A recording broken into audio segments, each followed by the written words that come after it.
Oi, oi, pessoal, boa noite. Boa noite aos nossos guerreiros e guerreiras que estão aqui se dedicando na aula, fazendo discursiva. Eu soube que 140 enviaram a última discursiva, né? Vocês estão de parabéns. Sensacional. Boa noite, professor William. Boa noite, boa noite. Vamos trabalhar. Essa galera aqui, ela é surpreendente.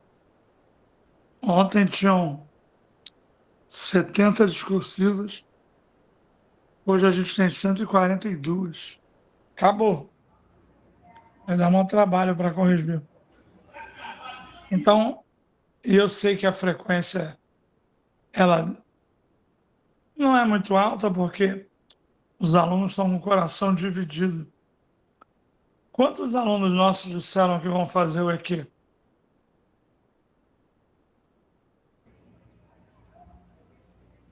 82 vão fazer. E quantos não vão fazer? 33. Pois é, essa é a turma do A, né? Não vai fazer, nem precisa. Tem muita gente que vai fazer que também não precisa. A gente botou mínimos e máximos, mas eu entendo essa ansiedade. Amanhã a gente vai dar 30 dias no segundo EQ, e aí eu vou dar uma programação para vocês. Já estou dando, né, com cortiço. Vai ter 4, sendo 3 seguidas, e a última na véspera da prova, sexta-feira, dia 4. A Química 00 e a Matemática 00 separadas, mas aqui eu não tenho medo de ter que parar a história, que eu estou vendo que vocês estão dando nó em pingo de éter. Assiste uma aula aqui, assiste outra aula ali. Então, faltando 30 dias, só cabe a mim te apoiar. Você que vai fazer a discursiva. Inclusive, na semana da prova, eu vou fazer uma revisão com 20 questões especiais. Tá bom? Eu vou te ajudar, mas depois daqui eu quero que você me prometa que vai focar tudo na discursiva. Porque o nosso grupo começou com 180, a última foi 139, agora subiu. Ou seja, você está se acostumando a escrever, está se habituando. História é o mais avançado, que a gente começou cedo. Então, dá para conciliar, sim, o EQ com as aulas. Dá para conciliar. Passa para eles o material, por favor, sobre o EQ.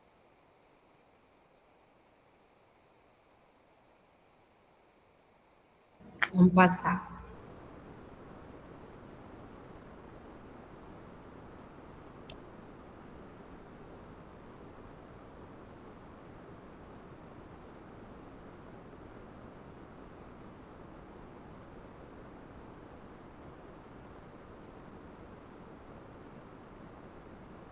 Para vocês, tá?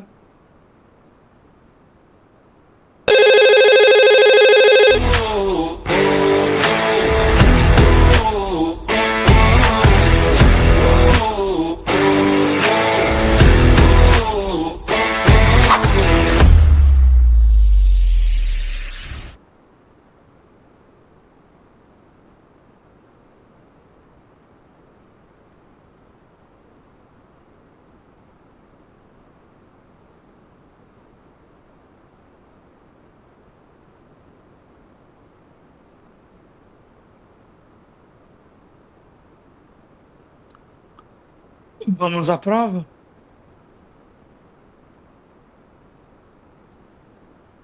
Aqui na nossa aula, só responde eu. Quem aqui na aula vai fazer o segundo aqui? Bota para mim, eu, que a equipe vai contar, tá bom?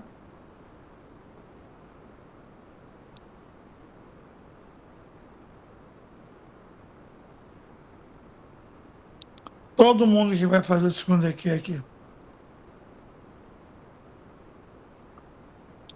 Sabe o que eu lembro quando eu vejo vocês? Uma pessoa que trabalha de dia, realidade, e estuda à noite. É o coração dividido. Então eu vou te ajudar nessa reta final de segunda aqui. Mesmo achando que a discursiva é mais importante, vale 80, mas vou tirar essa ansiedade de você, tá bom?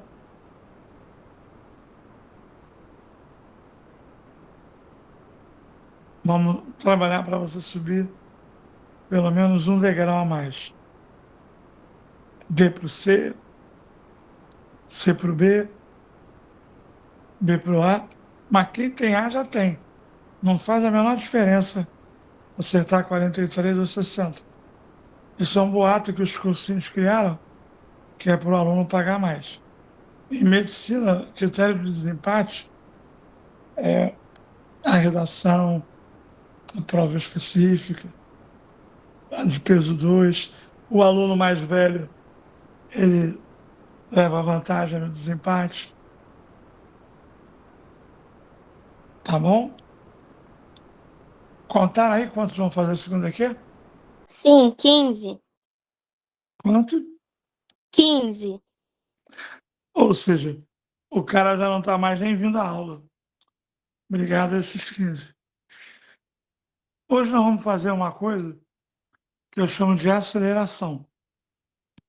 A gente já teve 2006, 2007,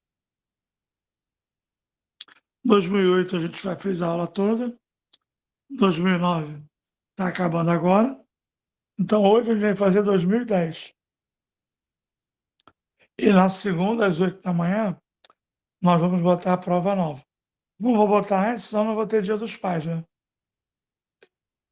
Que eu dei um prazo dia 8, cresceu muito, e tem gente que quando recebe a discussão já faz num dia só. Eu acho muito arriscado, que a chance da nota vir ruim é grande. Então, 2010 é para a gente fazer junto. Estudar os temas. E aí morreu. Quem não veio hoje vê a gravação. Bom, a primeira questão da prova é a expansão marítima portuguesa. Como eu digo a vocês, já repararam que a primeira questão sempre é de idade moderna? Só para te perturbar, para você se convencer. A gente já fez 2006, 7, 8, 9, hoje é 10. Em 5 anos, a expansão marítima caiu 2,5. Então é uma coisa esperável, tá bom? Não é a questão principal. O principal é China, é fascismo, é México, mas vamos treinar, tá bom?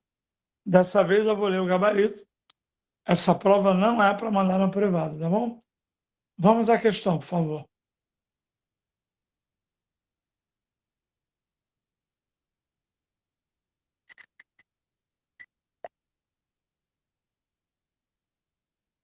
Só a pergunta.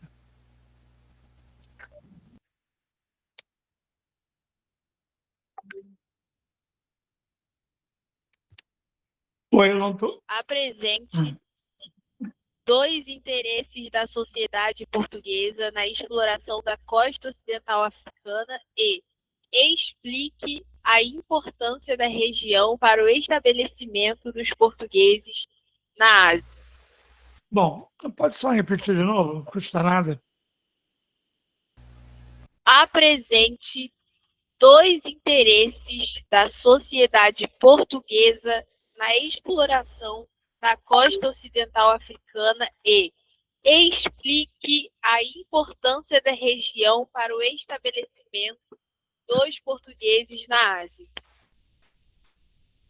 Na África ou na Ásia? Na Ásia. Pois é, meus amores, primeira coisa, ler, pensar. Terceira vez, praticamente, de expansão marítima, só que com outro foco. Eles descem pelo Atlântico e passam pela África. Eles não colonizam a África, eles só passam. Então, se você botar colonizou, o cara já vai te pegar. Mas eles queriam marfim, não queriam? Eles queriam ouro. Eles queriam um abastecimento. Vamos imaginar, você vai viajar de avião, vai para Paris, mas aí você para em algum lugar antes. É uma escala. Então, a África é uma escala para o caminho de Portugal às Índias. Aí a outra pergunta, que é para explicar, é o que a África ajudou a Portugal em relação ao seu sonho das Índias? Pode fazer ao vivo aí no chat. Tá bom? Ajudou por quê? Porque o dinheiro que o português ganhou na África, no litoral, tráfico negreiro, inclusive, ele financiou a ida para a Ásia. Meus amores, também já disse que as primeiras questões são muito fáceis. Bom, qual era o segredo? O que eles queriam na África. Aí você só apresenta. E aí depois ele quer que você explique por que isso que eles queriam na África ajudou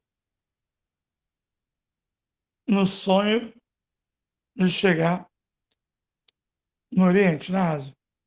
Entendeu? É uma pergunta que parece fácil e é fácil, mas você tem que estar muito ligado. Eles não querem a África. Eles passam pela África. E aí financia a rota até o Oriente. Tá claro para vocês?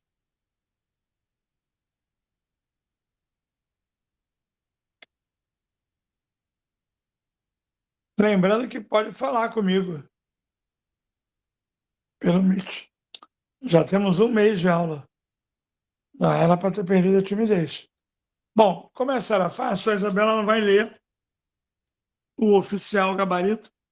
Lembrando que nós estamos estudando uma prova juntos, que não será enviada. Também quando acabar a aula, vocês vão comentar se quiserem, mas o assunto morreu. No final da aula, você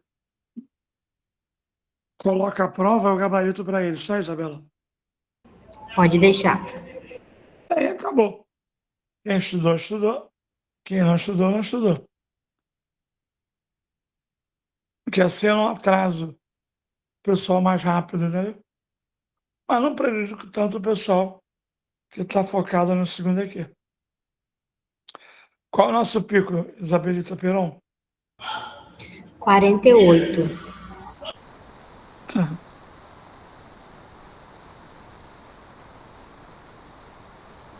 Bom, eu estou olhando aqui o chat, tem alguém escreveu.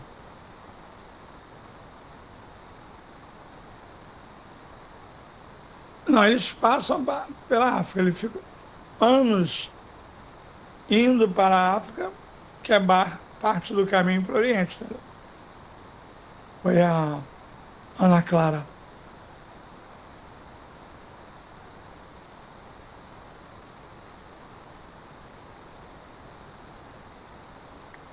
Priscila, depende do curso.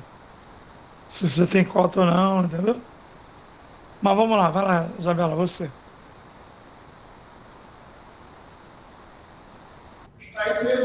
Para ler o gabarito? Por favor. Só um minutinho. Celta foi em 1415. É verdade. Faz parte desse longo caminho para chegar ao Oriente. Eles começaram em 1385. Chegaram em 1488. Demorou para chuchu. 1385, 1488. Demorou muito. Mas vamos lá. Isabela. Interesses: continuidade das guerras de reconquista no norte da África, expansão do tráfico de escravos no Golfo da Guiné, exploração da agromanufatura açucareira nas ilhas de Madeira, Açores, São Tomé e Príncipe, e obtenção de produtos como pimenta malagueta, ouro e marfim. Segunda parte. O lucro com a atividade... Vamos devagar. Essa primeira parte, a única novidade que torna mais difícil, mas são várias opções, é essa questão das guerras de reconquista, que é a luta contra os muçulmanos católicos, né, Portugal, contra os muçulmanos. São as guerras de reconquista. Segunda parte. O lucro com as atividades econômicas desenvolvidas na região permitia o financiamento de expedições destinadas à abertura de um novo caminho para as Índias, regiões asiáticas cobiçadas em função do comércio de especiarias. Repararam que primeiro você apresentou sem explicar, e aí depois você explica. O dinheiro que ganhou aqui serviu para financiar o caminho do Oriente. Então, é uma questão fácil, mas tem que ter calma, clareza. E qual é a parte mais importante? Eu explique. Por que a África foi importante para a chegada das Índias? Porque financiou. Pode mudar, pessoal? Sofia Massoni é aluna de São Paulo? É você, Sofia? Acho que é. Ai, que chique. Vamos lá. Pergunta 2. Pessoal, tem uns aprofundamentos hoje sobre a China, sobre o México, tá bom? Vamos lá. Não desprezem a prova, só porque eu não vou corrigir. É porque para eu fazer a corrigida, vocês ficam 2 semanas fazendo, a gente perde tempo. Então, eu vou passar outra, mas a gente vai sempre poder adiantar. Vamos lá. Pergunta 2. Estabeleça a relação existente entre as expedições de apresamento e as atividades econômicas desenvolvidas pelos habitantes da capitania de São Vicente. Em seguida, identifique um efeito dessas expedições para a colônia portuguesa na América. Pode repetir o final? Sim. Em seguida, identifique um efeito dessas expedições para a colônia portuguesa na América. Pessoal, como a gente combina, eu também faço mini resumos, tá? Aqui o assunto é Bandeirante. Já caiu uma vez nos últimos 6 encontros nossos.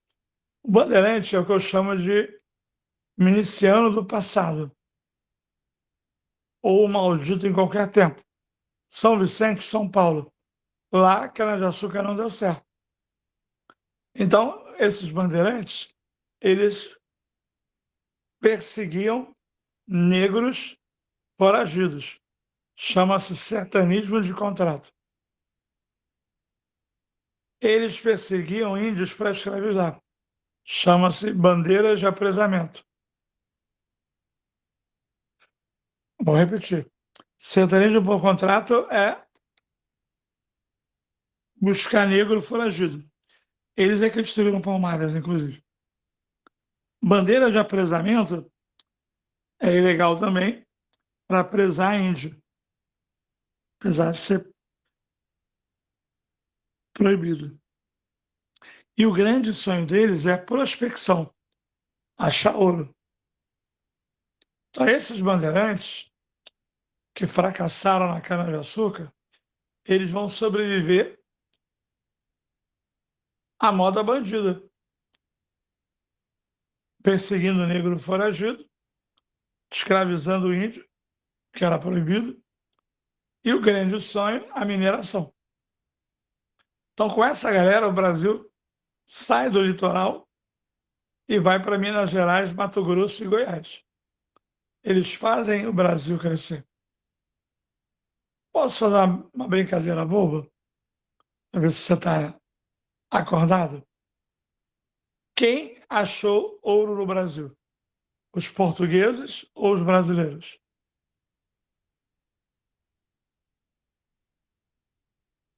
Quem achou ouro no Brasil? Bora, pessoal. Os brasileiros, paulistas, isso aí. Por isso que o português era chamado de emboaba. O português era o forasteiro. Qual é a consequência? A expansão do território. O que mais? O encontro da mineração. O enfrentamento aos quilombos. Então, é uma questão fácil, mas eu já te disse. Normalmente a segunda é de Brasil Colônia. Eu tenho te falado isso semana a semana. Então, Brasil Colônia faz parte. Não tem como escapar. Uma questãozinha. Aí tem que ver se dá sorte. Se é pré-colonial, se é açúcar, se é mineração, se é pecuária, se é bandeiras, entendeu? Vamos lá. Eu estou de olho no chat aqui, tá? Quem quiser falar, pode falar. Vamos lá, Isabela, lê o gabarito da 2. A ocupação das terras do Planalto pelos paulistas ocasionou conflitos com as populações nativas locais, que foram em grande parte aprisionadas e então utilizadas como mão de obra escrava na lavoura de gêneros alimentícios. Por sua vez, o desenvolvimento dessa lavoura, destinada ao comércio intracolonial, estimulou a organização de novas expedições destinadas ao apresamento de indígenas. Essa é a primeira parte.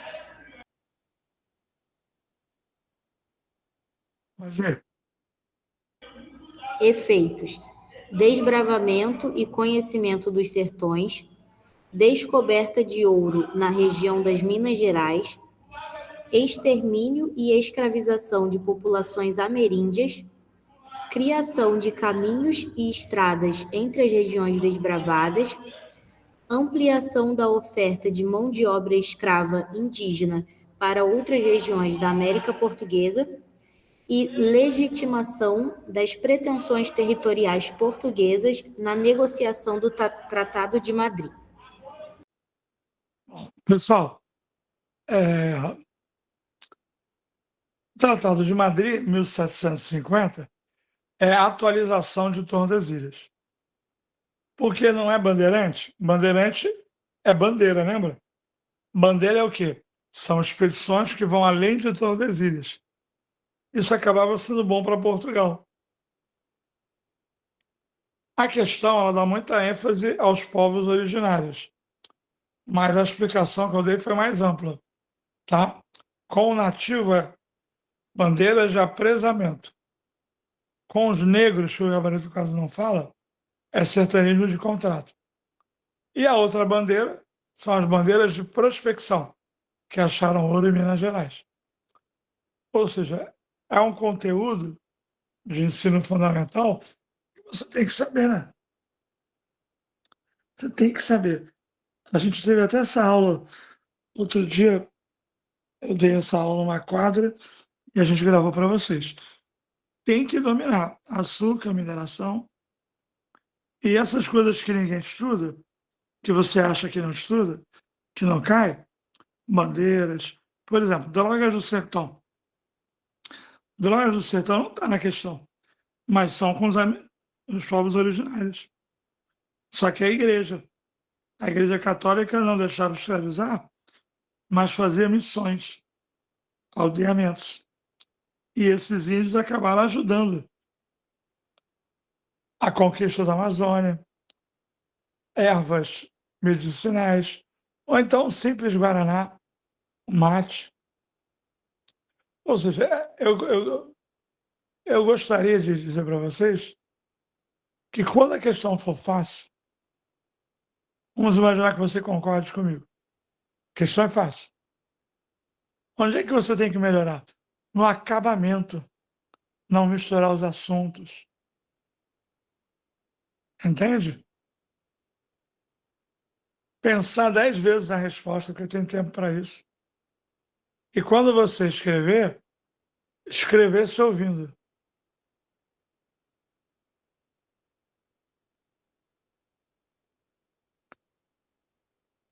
Os Bandeirantes, sim. O Bandeirantes, sabe o Silvio Santos que morreu? Ele tinha um programa que era assim, topa tudo por dinheiro. Quem inventou essa porra foram os Bandeirantes. Porque eles faziam qualquer coisa por dinheiro. Mas Portugal, quando eles descobriram o ouro, os Bandeirantes acharam que o ouro era deles. Aí o que Portugal fez? Guerra dos Emboabas. Meteu a porrada neles. Deixa eu ver. Não, aí já é meio fantasioso. Que eles conheciam ser mestiço, não. Eu diria que eles foram mais inteligentes que os portugueses. Por quê? Porque, Carlos, se não tem ouro no litoral, se a gente subir, alguma coisa a gente vai achar, né? Não precisa ser paulista, que tem uma amiga paulista aí, só te zoando, para descobrir isso. E eles estavam lutando pela sobrevivência, entendeu? Pode mudar, pessoal?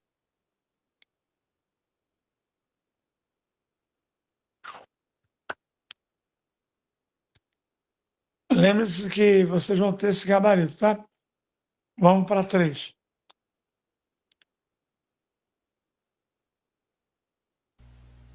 Identifique em Canção do Tamoio um elemento integrante da proposta de construção da identidade nacional brasileira. Justifique também a utilização desse elemento pelo movimento romântico. Bom, meus amores, eu já falei isso para vocês, se não falei, vou falar pela primeira vez. Muitos fazem história e não fazem português. Assim como muitos fazem história e não fazem geografia. Então, de vez em quando aparece uma bala perdida. Essa é uma questão de história com literatura. Mas se você lê o texto, ou se você já leu, lê só uma estrofe, por favor. Identifique em Canção do Tamoio um elemento integrante da proposta de construção da identidade nacional brasileira. Justifique também a Não, utilização. querida, lê uma parte do soneto que está em cima da pergunta. Canção do Tamoio. Não chores, meu filho, não chores, que a vida é luta renhida. Viver é lutar. A vida é combate que os fracos abate, que os fortes, os bravos, só pode exaltar. E pois que és, meu filho, que brios reveste, tamoio nasceste, valente serás. Sê duro guerreiro, robusto, pragueiro, brasão dos tamoios, na guerra e na paz. Porém, se a fortuna, traindo teus passos, te arroja nos laços do inimigo falaz. Na última hora teus feitos memora, tranquilo nos gestos, impávido, audaz. Bom, pessoal, ela leu tudo para vocês, mas só na primeira parte dava para ver. Romantização, idealização do índio. O índio é melhor. O índio é especial. O índio é o Brasil. Ah, mas isso aí é literatura. Não. Não. A segunda questão fala dos índios sendo perseguidos. A terceira mostra um poema, vamos chamar de poema, sobre o índio exaltando o índio. Posso saber por vocês? Até para me atualizar, vocês só acharam difícil essa ou acharam realmente fácil? Ó, tô ouvindo a galera aqui. Não tem uma aula sobre isso. É isso que você estudou de literatura com uma percepção. O texto, ele fortalece a imagem do índio. Era isso que ele queria ver. Ele queria ver se você entendeu isso. Não tem aula disso. Mas isso é saber ler, interpretar. Vai lá, dá o gabarito para eles. Primeira, valorização do indígena ou indianismo e a justificativa. A valorização e a idealização do indígena eram formas de destacar a originalidade do povo brasileiro, diferenciando do português colonizador e tentando apagar a presença do negro, significativa por conta da escravidão africana. Muito lindo, né, pessoal? Aí tem esse detalhe. Nesse poema parece que não existe negro.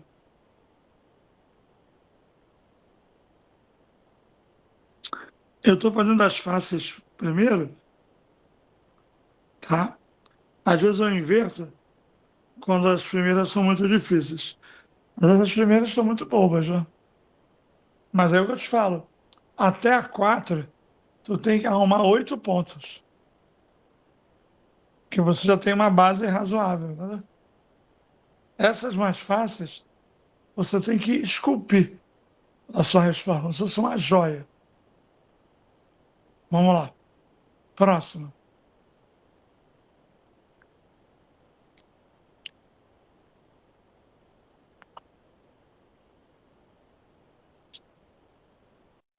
Aponte a corrente político-filosófica que interferiu na remodelação da bandeira brasileira e o argumento dessa corrente para a condenação do regime monárquico. Bom, eu quero ver no chat aqui, porque é também uma questão básica. Qual é a corrente que botou na nossa bandeira a ordem e progresso? Opa, Maria Isabel, positivismo. Ana Luísa, positivismo. Olha como o grupo é bom. Mas ou sabe ou não sabe. Não tem outra opção. Os positivistas, eles defendiam a ideia da ordem e do progresso, que a monarquia era o símbolo do atraso, da prevaricação, da preguiça. Ou seja, é uma questão ou vai ou racha. Ou tu sabe ou deixa em branco. Claro que pelo nosso grupo aqui está parecendo fácil. Todo mundo acertando. Mas é um grupo de ponta, né? Porra, hoje é dia 4 de agosto, 6. Você já fez prova de 2006, 2007, 2008, 2009 e vai acabar hoje 2010. Você está muito mais adiantada. Tem o pessoal que está com o coração dividido, que é bom, que já está na discursiva. E o pessoal que está com o coração atrelado ao segundo aqui. Vamos lá, Isabela, ajuda eles aí. A gente gastar tempo com os assuntos melhores. Vamos lá. Positivismo. Segunda parte. O positivismo compreendia a monarquia como símbolo de atraso e a república como o regime que trataria a modernização e o progresso. Eu quero falar com vocês que estão aqui hoje, ou você que está vendo, a minha experiência diz que quando não é prova que eu corrijo no Zap, a frequência depois é muito baixa. Tô nem aí. Quem pode estudar, estuda. Quem não pode, não estuda. Ainda mais que a gente faz de um jeito que depois da aula de hoje morreu. Que nem a gente fez em 2008. Morreu. Em 2010 já morreu também. Mas você que está aqui presente, você deve estar se perguntando: pô, que prova fácil. Não. É o teu nível de interpretação que está aumentando. Talvez você esteja mais tranquilo.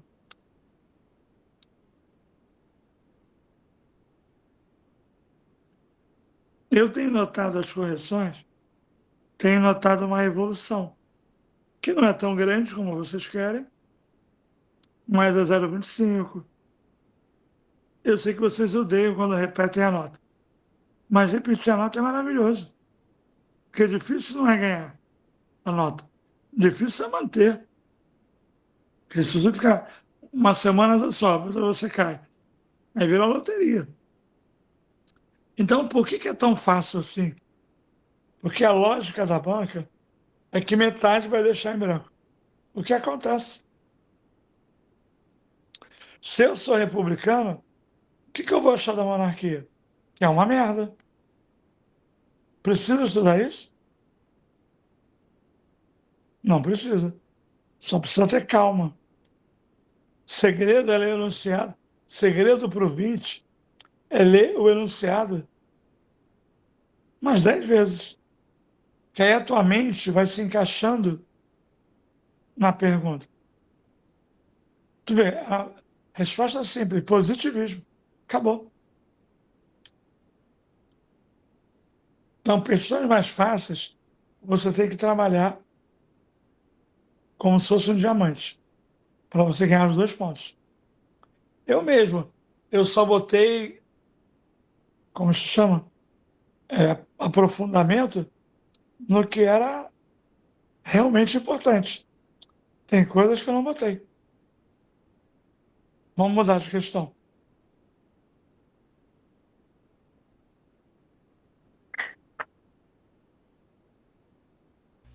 A Revolução Industrial provocou grandes mudanças em algumas cidades inglesas a partir de finais do século XVII. A imagem de Birmingham, de 1886, e o fragmento do romance Tempos Difíceis, publicado em 1854, apresentam sinais dessas transformações. Me pergunta. A Revolução Industrial provocou Apresente uma mudança causada pelo processo de industrialização nas cidades inglesas e uma de suas consequências para as condições de vida do operário. Pessoal, essa aqui vai servir para a gente conversar sobre a Revolução Industrial. Essa é a primeira, é horrível, que é no século XVIII, 1760. No 17 são as revoluções, puritana e gloriosa. Aliás, é o dia 18 eu vou dar essa aula de Revolução Inglesa, mas vai ser com transmissão de outro lugar. Mas só para quem quiser. A primeira Revolução Industrial foi só inglesa. Foi a evolução da maquinofatura. Da manufatura para a maquinofatura. O que é a Revolução Industrial? É a evolução da mão, para a maquinofatura. É isso. Só que ela,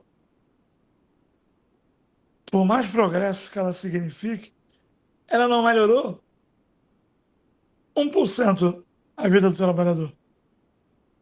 Não reduziu 1 segundo a jornada de trabalho.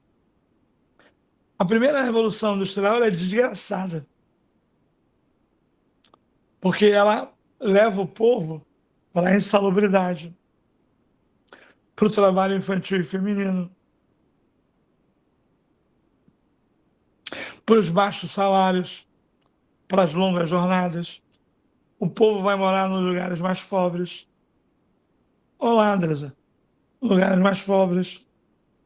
O povo vai viver, trabalhar para viver. Por exemplo, ele ganha um salário, ele faz 30 sapatos. Aí ele ganha 10. 30 menos 10, 20. Para quem são esses 20 sapatos? O patrão. É a mais-valia. Aí com esses 10 sapatos que ele ganhou, essa merda, ele tem que comer. Quem é o dono da comida? O patrão. Ele tem que pagar um lugar horrível. Para quem? Para o patrão. Então, o início da Revolução Industrial é desesperador, insalubre, predatório.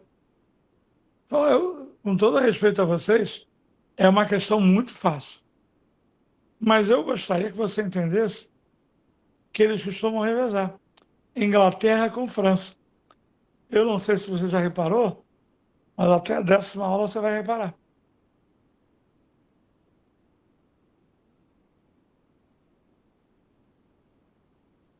Mando sim. Então, eu não quero mudar de questão só porque é fácil. Eu quero te pedir um favor. Eu quero que você arrume 20 minutos da sua vida. Eu não ganho nada com isso, você que ganha. Porque você tem que aprender a comparar a primeira com a segunda. Isso é que é difícil. Então vamos lá, hora de sofrer. A primeira Revolução Industrial mantém o sistema colonial ou encerra? Não me enrola. É só mantém ou encerra. Bora, tô de olho aqui no chat. Beleza. Não, Maiara, você errou. Encerra. Que interessa para a Inglaterra que só Portugal tenha comércio com o Brasil? Interessa para a Inglaterra que só a Espanha tenha comércio com a América Espanhola? Tem que pensar. Por isso que a sala é boa. Ah, não está no programa? Dane-se o programa. Há uns 15 anos atrás, eu vi que você sabia uma e não sabia a outra. Aí juntei, transformei em uma aula só. E agora você está sofrendo. Ah, mas só tem uma revolução industrial. Beleza, mas deu azar. Vamos continuar. Na segunda revolução industrial, acaba o sistema colonial ou começa? Bora, não me enrola. Na segunda, começa o imperialismo, né? O colonialismo. Boa, Sofia, tô gostando. Tem que saber essas coisas.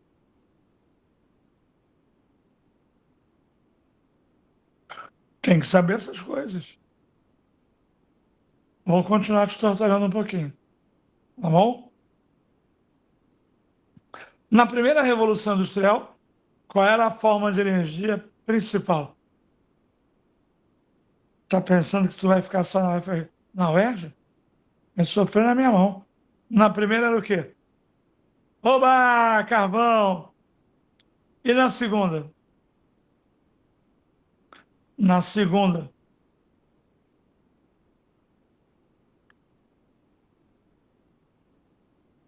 eu quero duas, Sofia.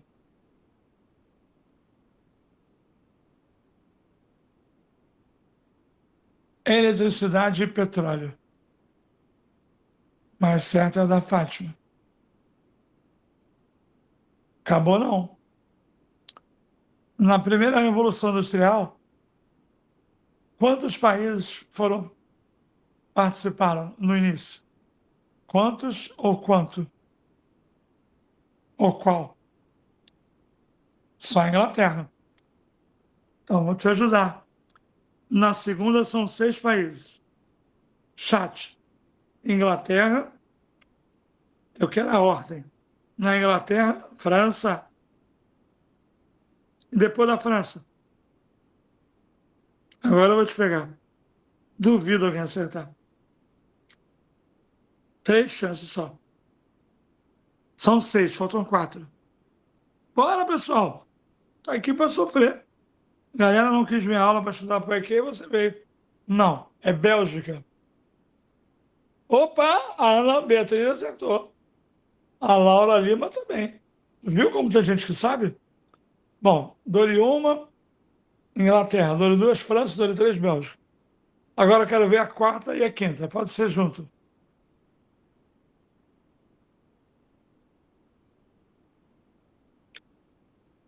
Bora, pessoal. São 6, tá bom?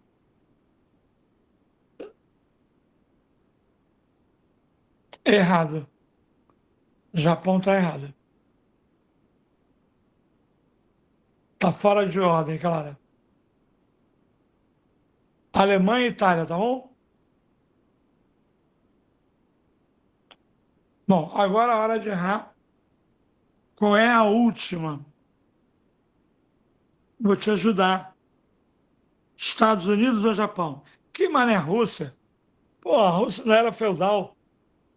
Sofia, tô brincando, tá errado, mas só para tu lembrar.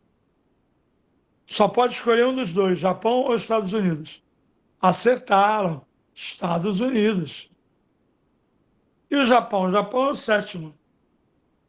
Tá bom?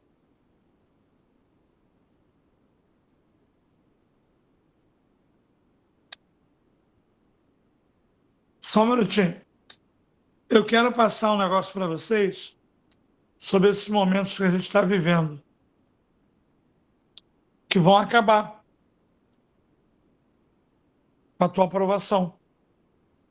E a gente nunca sabe quando o momento é bom. A gente nunca sabe que os bons momentos são bons, só quando eles acabam. E a gente vai ter uma questão sobre os Estados Unidos, 250 anos dos Estados Unidos. E eu não quero dizer para você que só tem coisa ruim nos Estados Unidos. Então, a Isabela vai botar alguém branco que cresceu com os negros, foi vítima de preconceito, prejudicada na Guerra Fria. É com você, Isabela.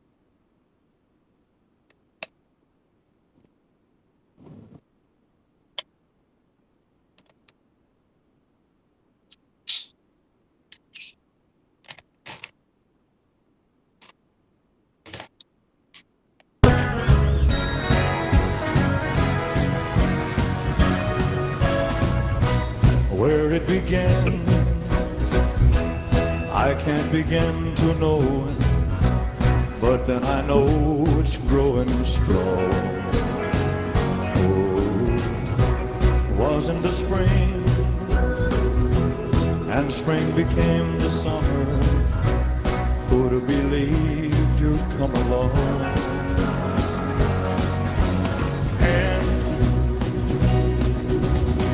Touching hands,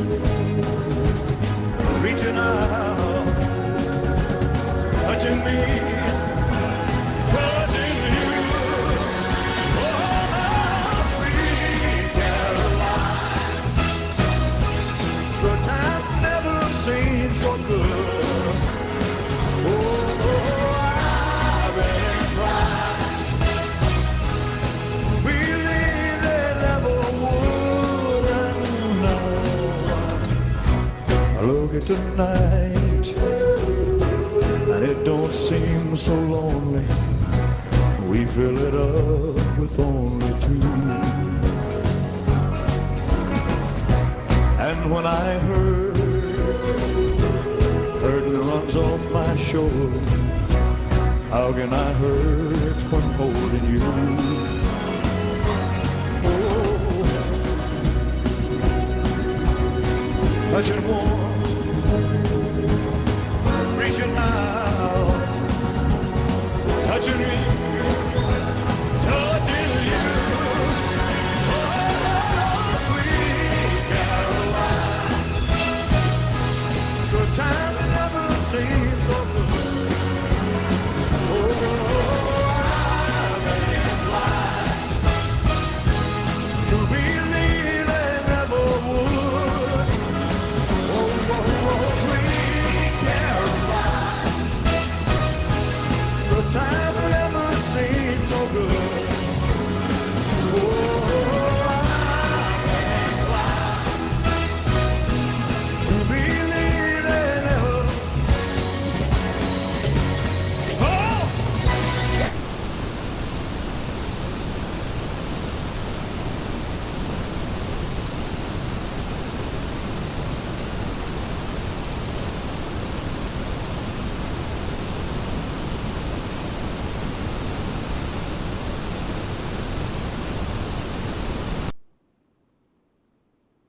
Vamos lá?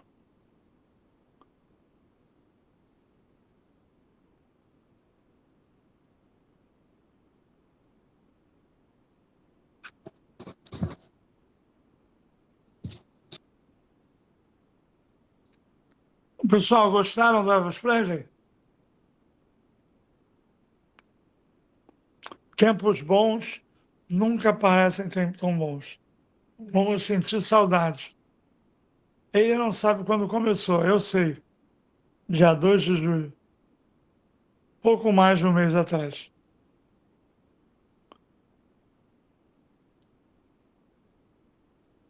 Bora ler a pergunta? Identifique o problema agrário ao qual se refere o autor do texto e estabeleça sua relação com a Revolução Mexicana de 1910. Cara, vai ter aprofundamento? Vai. Até para não falar besteira. Mas não precisava de nada para fazer essa questão.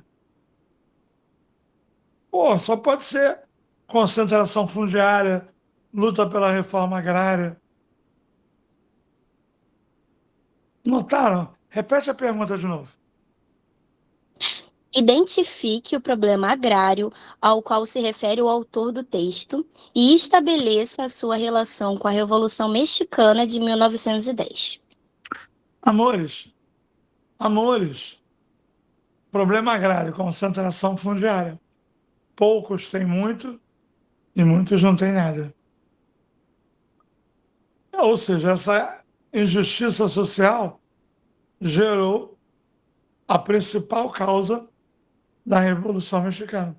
Eu estou te falando que quando aparecer uma loucura, não fique com medo. Isso é um truque da banca. No meu caso, vai servir para você estudar mais. Tá bom? Esse aí tem aprofundamento, não tem? Sim. Então, aprofundamento.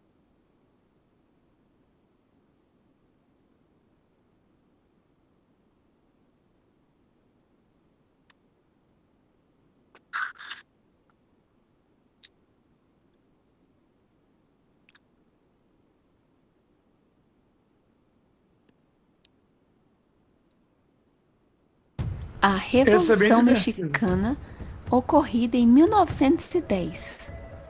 A Revolução Mexicana foi uma insurreição armada ocorrida no México, de caráter liberal e popular, formada por dissidentes do governo, camponeses e indígenas. Esse é o canal Entrando na História. Hoje você vai ter uma aula sobre a Revolução Mexicana. Se você ainda não é inscrito, se inscreva e, claro, deixe aqui o seu like e o seu comentário. A Revolução Mexicana reuniu lideranças socialistas, liberais e anarquistas na luta pela reforma agrária, nacionalização das multinacionais norte-americanas e por reformas eleitorais. Entre 1876 e 1911, o presidente Porfírio Dias manteve uma ditadura militar no México. Graças ao seu clientelismo e uma série de fraudes eleitorais, a última delas foi realizada em 1910, quando Dias se reelegeu pela derradeira vez e causou uma dissidência entre as elites políticas nacionais. Por outro lado, as mazelas populares foram agravadas pela crise econômica de 1907. Igualmente, a Lei dos Baldios, de 1893 e 1902, favoreceu a concentração de terras, pois tornou possível tomar propriedades indígenas e repassá-las aos latifundiários e investidores estrangeiros. Assim, em 1910, Francisco Ignácio Madero, presidenciável, derrotado nas eleições fraudadas, se sublevava contra o governo. Para ganhar o apoio popular, Madero promete realizar a reforma agrária, com o apoio dos exércitos revolucionários de Emiliano Zapata e Pancho Villa.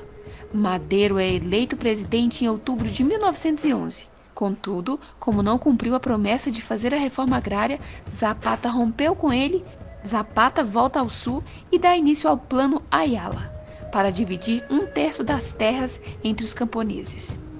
Sem outra saída, a não ser continuar com a revolução, Emiliano Zapata e Pancho Villa iniciam uma nova ofensiva militar contra Madero.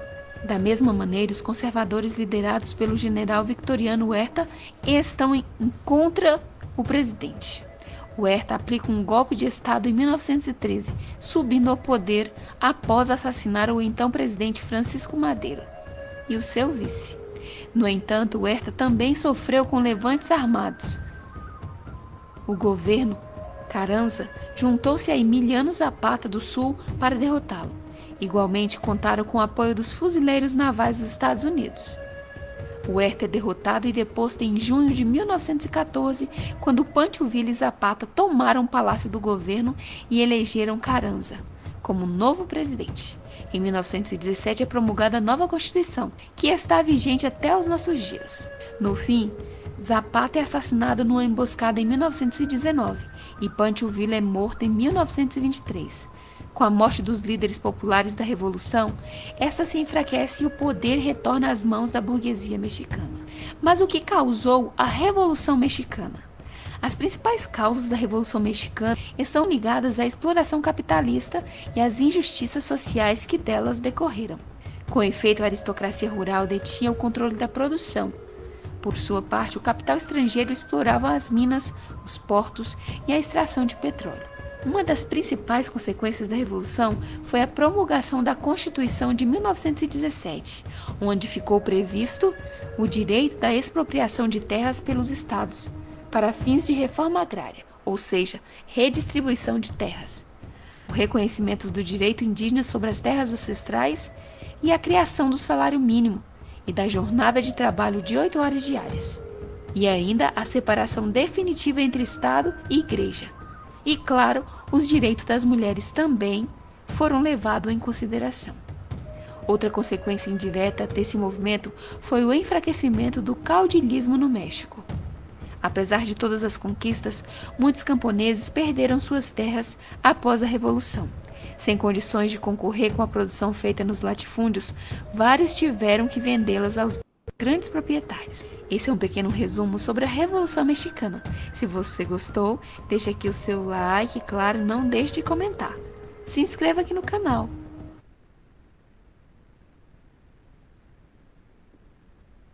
Legal, né, pessoal? Você vê, a questão não precisava de nada disso. Quando a gente está junto aqui, aproveita para estudar. Ô, Isabela, qual é o nosso pico? 61. Ah, não. Poxa, tem que chegar uns 70. Agora vai começar a parte mais difícil. Vamos lá, 7.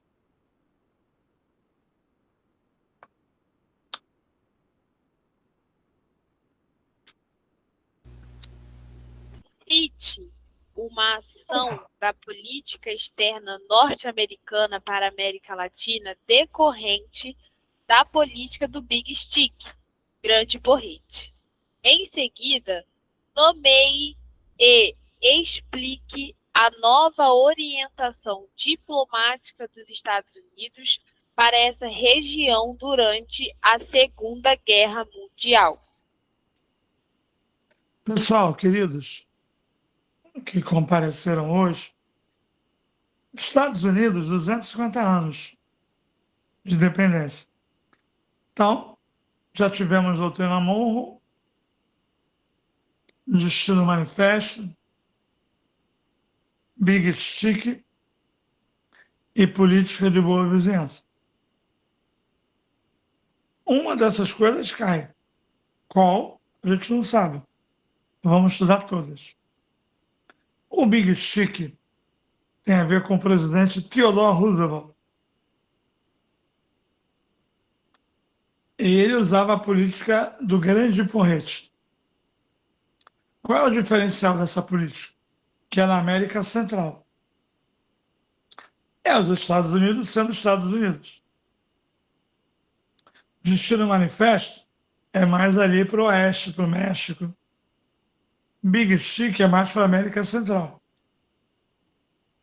O americano, ele ajudou Cuba a se tornar livre da Espanha em 1898, mas estabeleceu um protetorado. Ou seja, Cuba livre só no drink, que Cuba tinha que aceitar uma emenda chamada Emenda Platt. Então, qualquer coisa que os americanos quisessem, eles tinham direito. Eu estou muito animado com esse assunto que eu vou falar agora. Big Stick é quando o americano separou o Panamá da Colômbia para poder construir o canal de Panamá.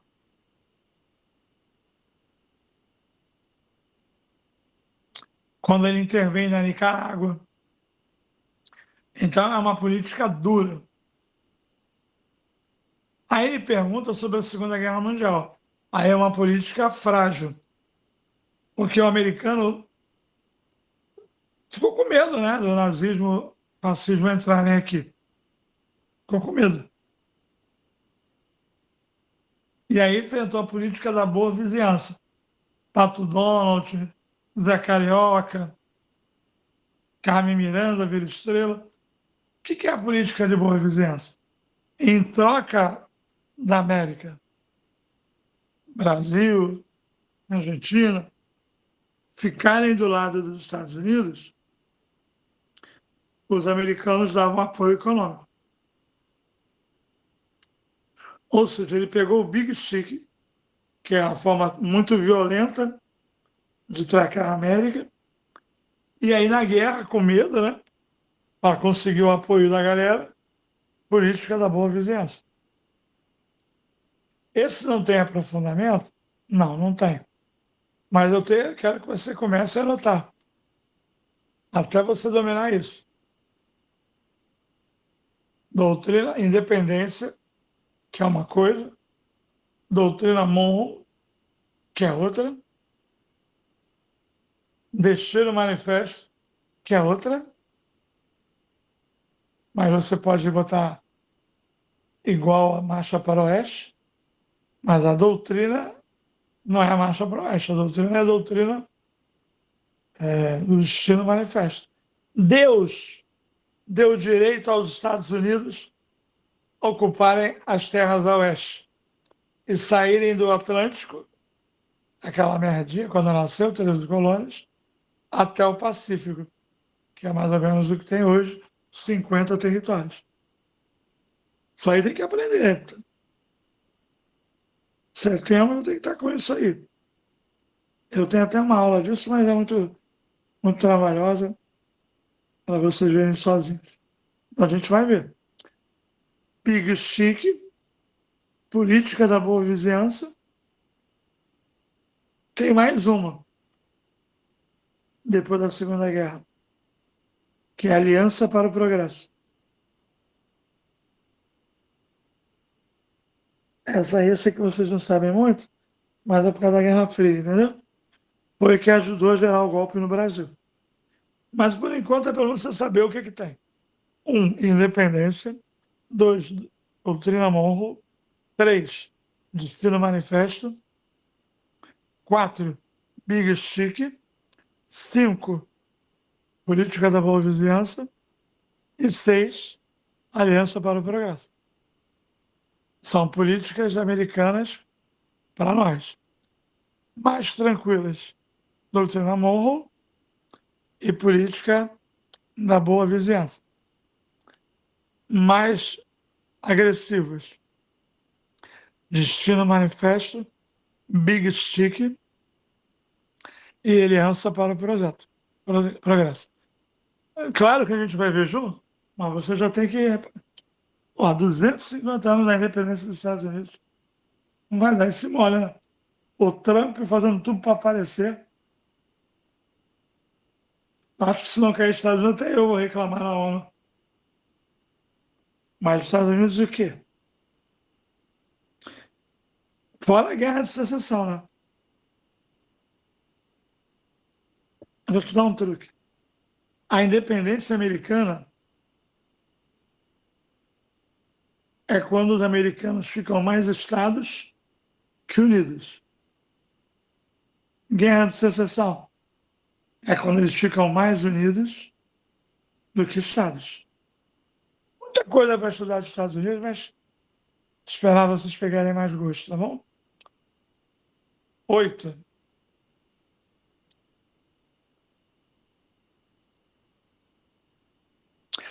Pessoal, esqueci.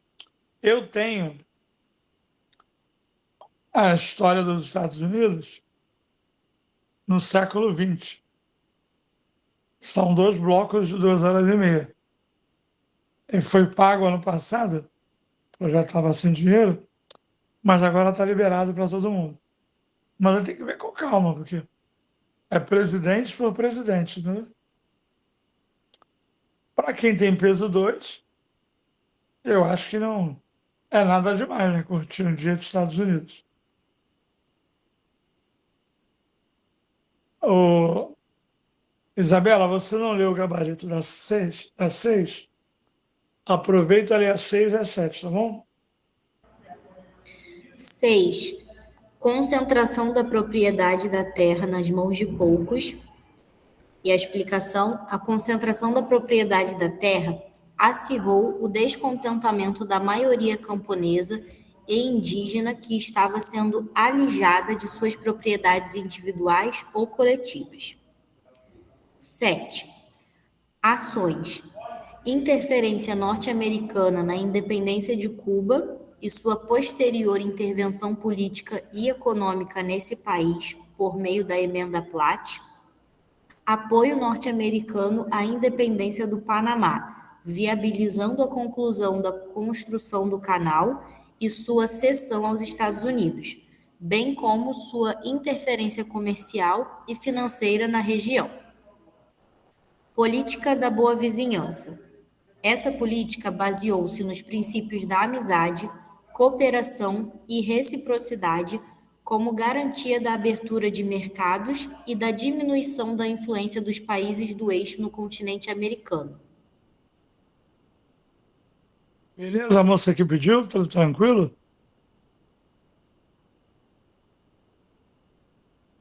Bom. 8. A 8 é uma tradição, né? Fascismo, nazismo, que fascismo é uma coisa, nazismo é outra. Fascismo é a base. Nacionalista, militarista, expansionista, antiliberal na economia, antidemocrático na política e corporativista, antissocialista. A questão é tipicamente de fascismo, tá bom? Vamos à pergunta. Tendo em vista o contexto social e econômico desse período, indique e explique uma prática dos regimes fascistas que tenha mobilizado o apoio popular. Bom, isso é muito bom, porque essa merda aí o povo é que escolheu. Fascismo, as mobilizações de massa do partido, nada acima da nação, tudo pela nação, entendeu? Mas vamos fazer o seguinte, vamos ao aprofundamento, está no horário, a aula está planejada, tá? Aqui as últimas são mais importantes. Não posso fazer nada. Vamos passar o aprofundamento primeiro. Tá bom.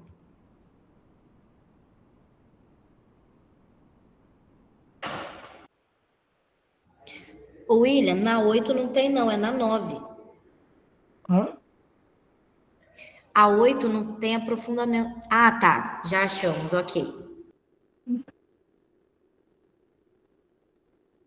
Você já deve ter ouvido falar várias vezes sobre o fascismo. Mas o que é o fascismo? E existe diferença com o nazismo? Para responder estas perguntas, assista a este vídeo.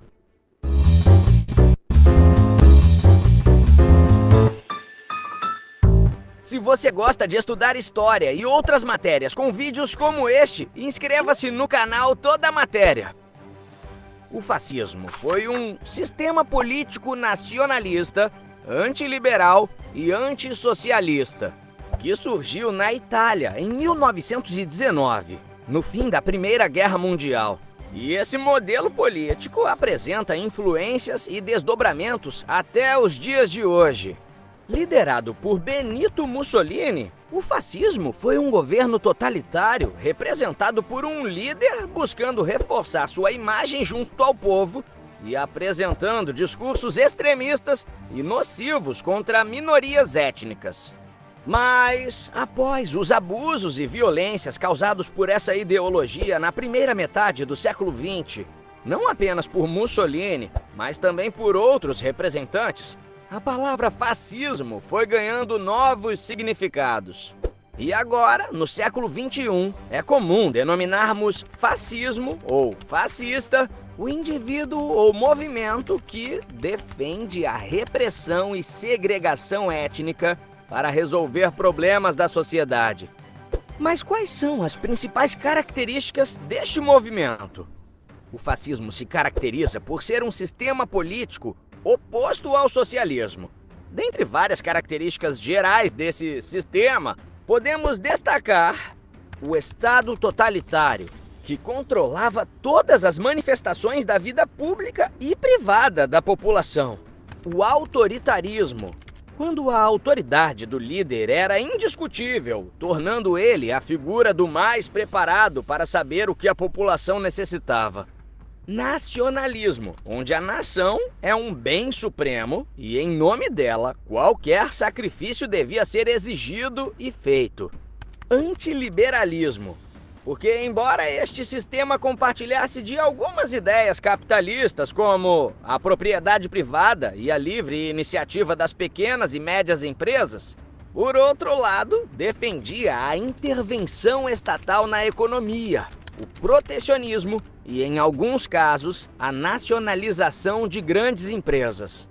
Além disso, temos características como o expansionismo, querendo muito alargar as fronteiras, o militarismo, o anticomunismo, afinal, os fascistas rejeitavam a ideia da abolição da propriedade, da igualdade social absoluta e da luta de classes, o corporativismo e a hierarquização da sociedade.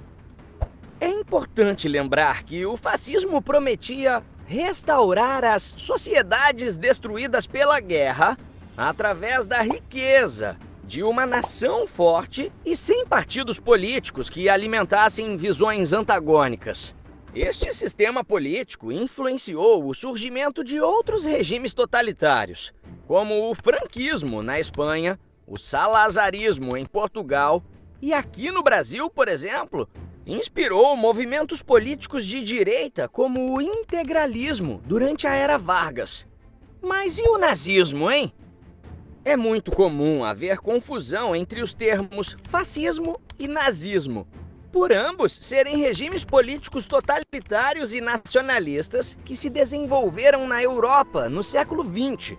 Mas enquanto o fascismo foi implementado na Itália por Benito Mussolini durante o período entre guerras, o nazismo foi um movimento de inspiração fascista que ocorreu na Alemanha, liderado por Adolf Hitler, e que se baseava principalmente no antissemitismo, que é a perseguição e violência contra judeus. Este foi o fascismo. Se você quer saber mais sobre a história deste sistema político, acesse o link na descrição. Para continuar.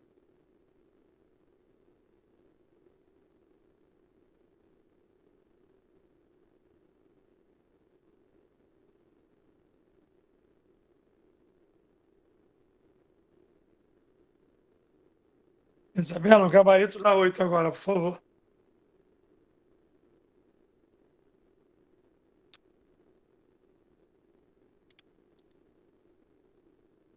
Galera, toda segunda-feira agora tem esse horário alternativo para a redação, de 5 às 6h30, tá bom? O pessoal que foi gostou muito. Vai, lê, por favor.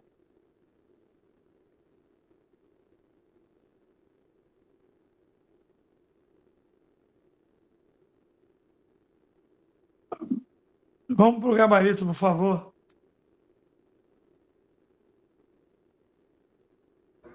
Uma prática e respectiva explicação. Política de massas. Realizar rituais e cerimônias grandiosos, criando a ideia da participação afetiva de todos na construção de uma nova sociedade mais igualitária. Fortalecimento da identidade nacional. Estimular o nacionalismo como forma de contrabalançar a crise de identidade dos indivíduos, principalmente dos trabalhadores desempregados.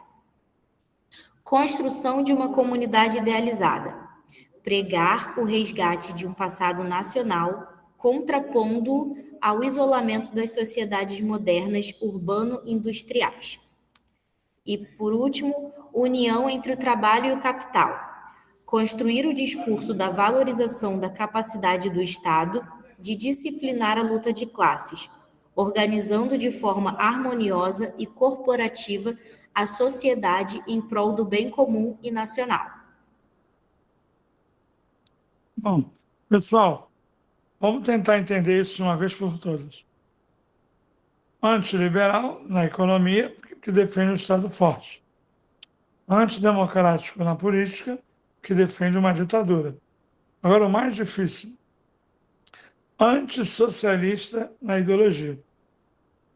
Ele não quer luta de classe, patrão e empregado. É corporativismo, ou seja, o Estado é um corpo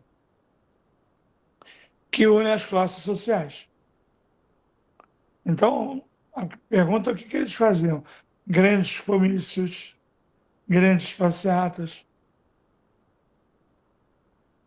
grandes manifestações públicas.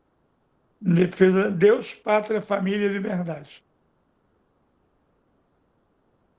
Beleza?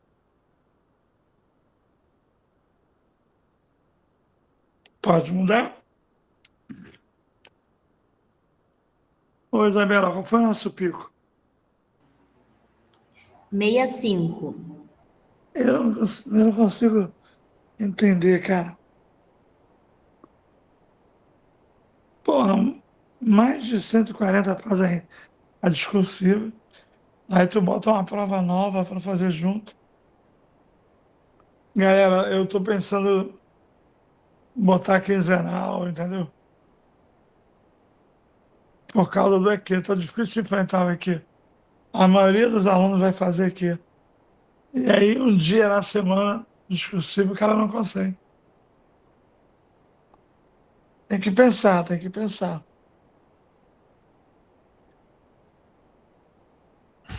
William, tem uma pergunta aqui sobre a anterior. Fala. Mussolini pertenceu ao Partido Socialista na Itália? Sim, ele foi expulso.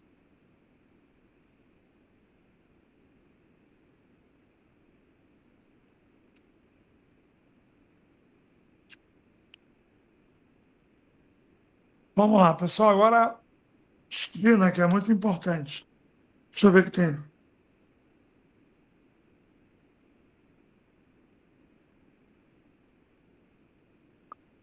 Lelete, isso é difícil, cara. Só esse movimento de entregar 70 pessoas hoje já me mata, né? Mas é bom, porque só o cara está se esforçando. Mas a aula. Semana passada bateu o recorde e faltou o Luiz de Maricá. Não teve aula e alguns alunos entraram, né? Nós temos que pensar, pessoal, que falta 30 dias para aqui.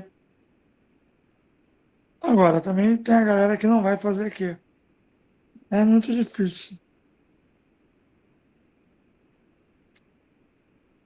Pessoal, segunda-feira, sempre às 5 horas, redação para quem pode.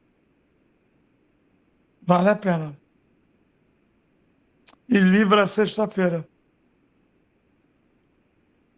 Pessoal, cabeça não é aqui? Aí na sexta-feira fica matemática 00. E faz a redação segunda.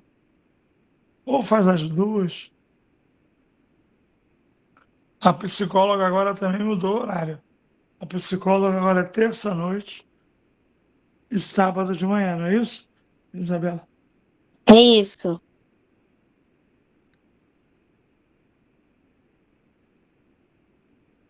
Nove, vamos ler a 9. Cite uma medida econômica implementada pelo governo chinês durante a política das 4 modernizações. Em seguida, explicite uma diferença entre essa medida e as propostas maoístas de construção do socialismo na China. Pessoal, eu nem sei qual vai ser a reação de vocês. É claro que é uma pergunta mortal, para o aluno não tirar 20. Mas hoje a gente vai trabalhar isso que tem um mínimo que você tem que saber. Normalmente você aprende isso em geografia. E o professor de história não dá. Mas agora a gente vai ter que ver isso também. Mao Tse-tung, 49, ano da Revolução. É uma revolução antiga, né? 51, com 26, 77 anos. Enquanto Mao Tse-tung foi vivo, era aquela política de intervenção do Estado na economia, coletivização forçada, comunas operárias. Mas a China ela fez uma virada. Para quem sabe muito, a China faz uma espécie de NEP, aquilo que o Lenin fez na Revolução Russa. Ele abriu a economia para a iniciativa privada, mas sem abrir mão do controle político. Para quem sabe muito, é como se a China tivesse uma perestroika sem glasnost, ou seja, uma abertura econômica sem abertura política. A China se reinventou e tem um lado capitalista, mas não há dúvidas que a China é socialista, que na política ela mantém as características. A mudança veio de dentro do próprio Partido Comunista, com a chegada de Deng Xiaoping. Por exemplo, com Deng Xiaoping vai ser possível ter empresas familiares, coisa que não tinha antes. Então, claro que parece uma questão difícil, mas o bom é que a gente vai estudar um pouco e já vai aprender alguma coisa. Abertura econômica sem abertura política. Tanto é que teve aquele massacre da Praça da Paz Celestial, que os estudantes queriam democracia. Você achou estranho, né? Mas o povo ficou com o governo, que melhorou o país, com a reforma agrária, com várias políticas sociais. Com a morte do Mao Tse-tung, a China se reinventa com Deng Xiaoping. Eu vou botar um aprofundamento para você, está dentro do horário, tá? Mas é muito importante você prestar atenção. Depois a gente volta para a questão, tá bom? Vai lá, Isabelita.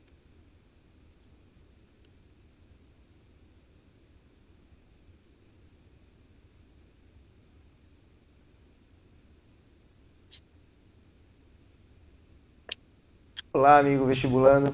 Nosso tema de hoje é a era Deng Xiaoping. Bom, para a gente entender o que foi essa série de mudanças econômicas, o que foi esse crescimento econômico durante a era Deng Xiaoping, a gente precisa voltar um pouquinho na história. Vamos lá? Primeiro, a gente precisa fazer um retrocesso aqui para a era do Mao Tse-tung, que ocorreu de 1949 a 1976. O governo do Mao Tse-tung, Mao, caracterizou-se pelo isolamento da China nas relações exteriores. A China se fecha para o mundo exterior. E é um período de importantes investimentos de base na indústria mineradora, siderúrgica, metalúrgica, petroquímica e a modernização no campo, certo? Se não fosse por essa série de investimentos, transformações, melhorias nesse ramo aqui, a gente não poderia ter todo esse desenvolvimento que ocorreu durante a era Deng Xiaoping, certo? Outro importante fato para a gente lembrar aqui do período do Mao é, de 1960 a 1975, a Revolução Cultural. O que foi essa Revolução Cultural imposta pelo Mao Tse-tung? foi um período da história da China em que houve perseguição a todos que eram contrários às decisões do movimento comunista, do Partido Comunista, certo? Bom, essa série de transformações aqui, principalmente esses investimentos aqui, durante o período do Mao Tse-tung, propiciaram à China, no período de Deng Xiaoping, um importante avanço da sua economia, um importante avanço de diversos setores da indústria. Por quê? No governo de Deng Xiaoping, por volta de 1979 até a década de 90, aconteceu o quê? Foi o período de abertura econômica e de crescimento econômico. Através do quê? A principal medida que possibilitou esse grande salto à frente foi o desenvolvimento das ZEEs. O que são ZEEs? São as Zonas Econômicas Especiais, certo? Essas zonas econômicas especiais caracterizaram-se por serem o quê? Áreas do território chinês onde era possibilitado a entrada de capital estrangeiro em parceria com o capital estatal, a chamada parceria público-privada, certo? Então ela tem uma série de características principais, vamos lá? A parceria do capital público, do capital do Estado chinês com o capital privado, a redução de impostos nessas áreas, certo? Facilidade de importação de máquinas e equipamentos para abastecer, para equipar a indústria chinesa, facilidade para exportação, incentivos para imigração para o oeste. Por quê? As ZEEs estão localizadas na costa leste do território chinês, boa parte da costa leste do território chinês, certo? E durante o governo Deng Xiaoping, ele passa a investir também, a incentivar a imigração para o oeste. Por que migrar para o oeste? Para ocupar as áreas de cultivo, certo? Bom, diante de tantas transformações e aberturas econômicas aqui do governo chinês, a gente pode dizer que ficou conhecido como socialismo de mercado. Socialismo de mercado é como vai ficar conhecida a economia da China, porque ela tem um controle rígido ainda do Estado.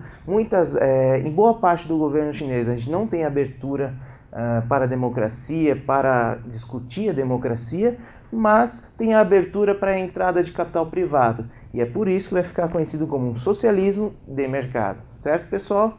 Até a próxima. Tchau.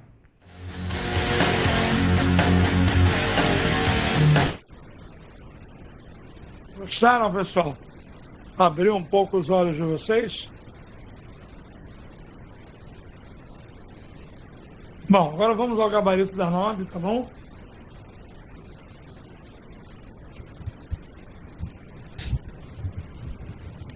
Uma das medidas e pequenas diferenças. Reestabelecimento da família nuclear como unidade básica de produção rural. Essa medida promoveu o fim das comunas populares, características da coletivização da agricultura proposta pelo maoísmo.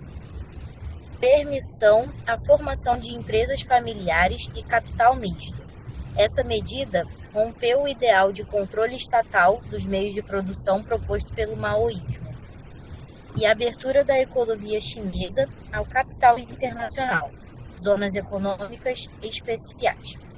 Essa medida também rompeu o ideal de controle estatal dos meios de produção proposto pelo maoísmo. Bom, amiga, quando acabar a aula você vai botar o gabarito para eles, né? Vou sim. Bom, pessoal, a última questão é de final da ditadura militar, tá bom? Vamos lá, vamos ler a 10 aí.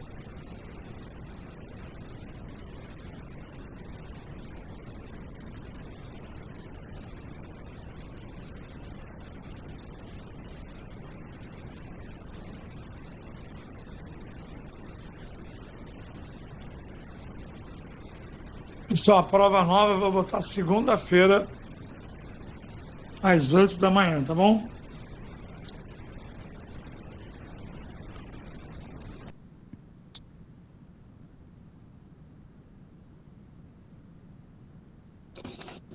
Indique a principal mudança produzida pela reforma partidária de 1979 e justifique Sua aplicação no contexto da abertura lenta, gradual e segura, promovida pelo regime militar. Pessoal, questão linda, difícil. Abertura lenta é porque demorou muito. Gradual, porque foi fatiada aos poucos.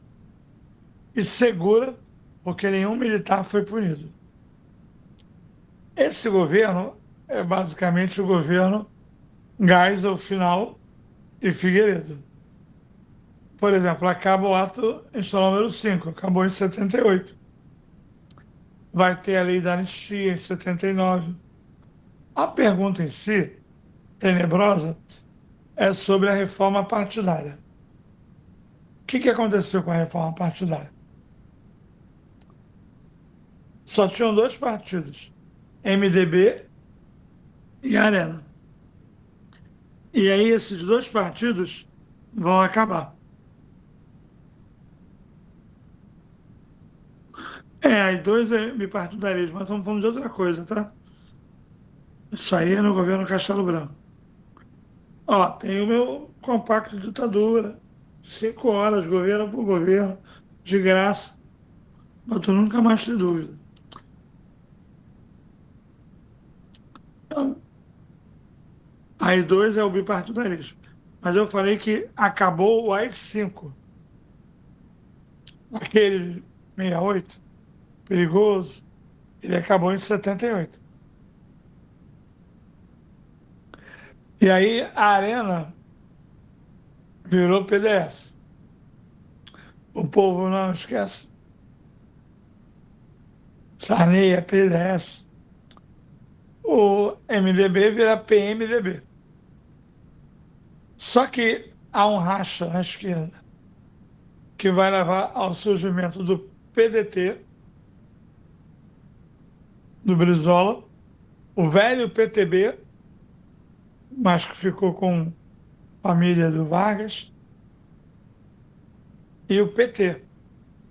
Então, o que era a oposição se dividiu PMDB, PT, PDT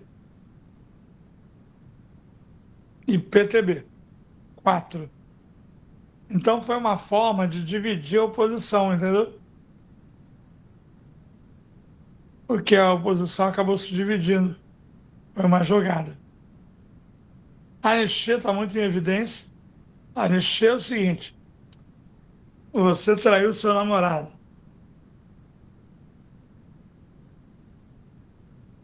Aí você pede para ele te perdoar. Que o que já passou, passou. Quem mandou ele não te trair também? Então, para trás, congelou. Os militares foram absolvidos. A esquerda que participou da luta armada também. Então, tudo isso é abertura. A abertura é em 79, lei da anistia. Aí, em 80, reorganização partidária. Em 1982, eleição para governador, que o Brizola ganhou no Rio de Janeiro.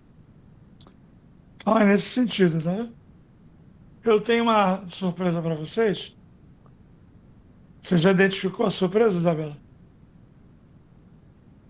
Já sim. Tá, lê a resposta da 10 aí, por favor. Fim do bipartidarismo político, possibilitando o pluripartidarismo. O fim do bipartidarismo favorecia o esfalecimento político dos setores de oposição, que cresciam, e facilitava a manutenção por parte do governo da maioria de votos no Congresso. Bom, uma aluna aí falou do bipartidarismo. O AI-2 é de 67.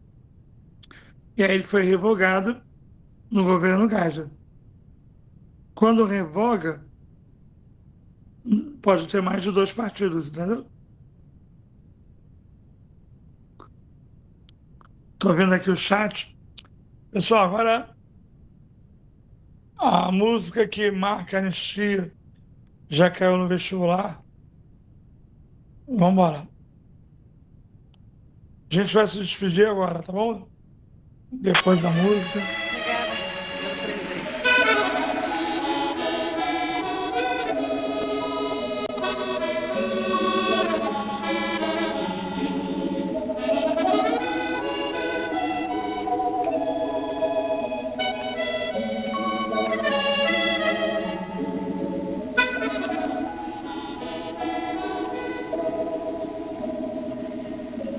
Caía a tarde, feito viaduto, e bêbado trajando luto.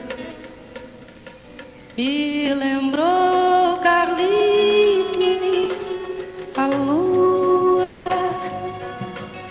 tal qual a dona do bordel, pedia a cada estrela fria brilho de aluguel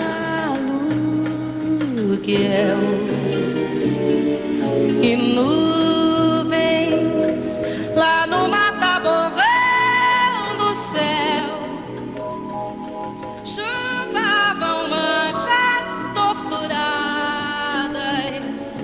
que sufoco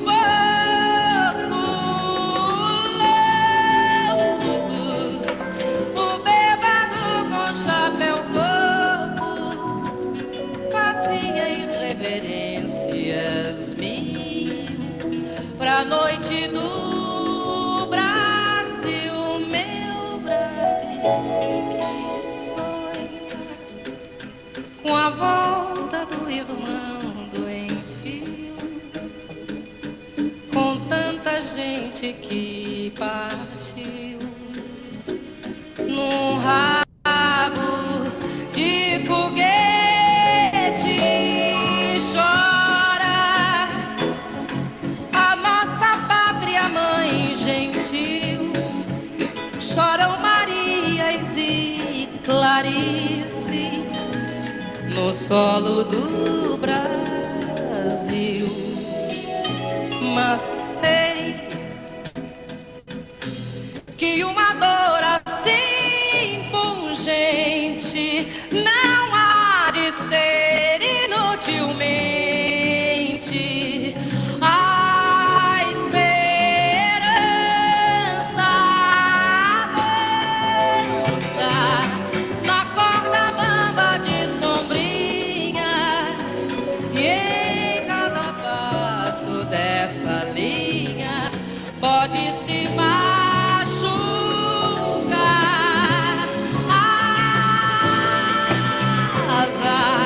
a esperança equilibrista sabe que o show de todo artista tem que continuar.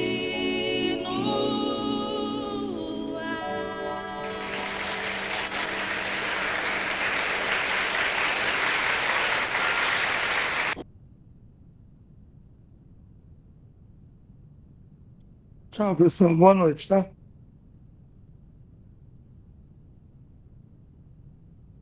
Boa noite, pessoal. Deixe o comentário de vocês lá no grupo.